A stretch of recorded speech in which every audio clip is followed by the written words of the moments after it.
Ujio wenu umekuwa faraja kwetu kwa sababu umetupa elimu, hamasa na mahusiano kati ya ofisi ya TRA, shughuli za KTRA na sisi wafanyabiashara.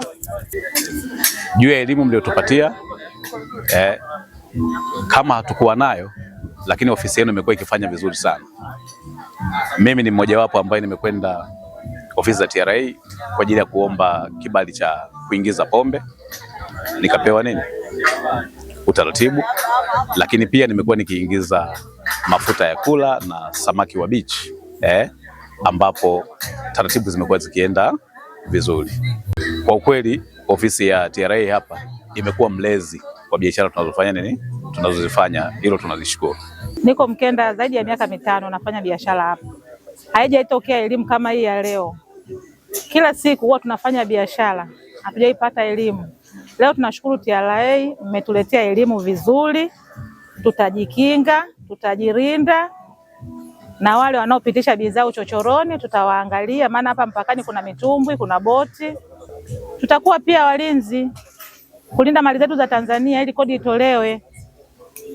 Then mambo mengine kodi iingie na sisi tupate kunufaika. Kama Mkenda tuna zahanati, kwa hiyo naona kodi ikiwa inalipwa vizuri, hata sisi Mkenda tutanufaika na kodi. Hivi elimu ya leo, mwalimu wa leo alivyotoa elimu, nimefurahi sana. Nimejifunza vitu vingi sana, vingi sana. Hata mimi pia siwezi kupitisha magendo, maana Mozambiki vinatoka vitu vingi, vinatoka vitenge, vinatoka mafuta ya kupikia, vinatoka vitu vingi.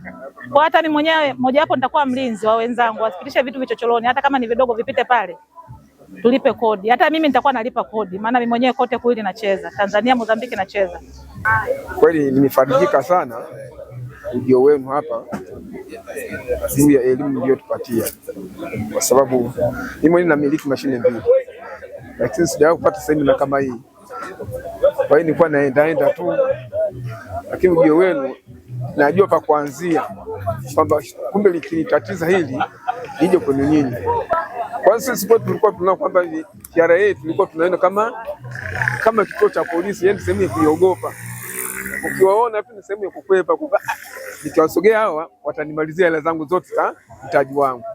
Lakini mimi nimefika kumbe nini ni marafiki kwetu sisi, inabidi tuwe jirani. Nimejifunza kwamba sisi wajasiriamali tuwe karibu na ninyi katika kufanikisha masuala ya kielimu na uchumi kwa ujumla. Maoni kwangu kwa wananchi kwamba tutaendelea kuhamasisha kwamba tusijiingize kwenye magendo. Watu udhania kwamba magendo ni sehemu ya kufanikisha maisha, lakini baadaye inapokuja kuonekana kweli, basi tunaathirika kiuchumi. Kwanza yeye mwenyewe anaathirika, panafikia mahali mtu anakimbia hata familia anapotafutwa na polisi.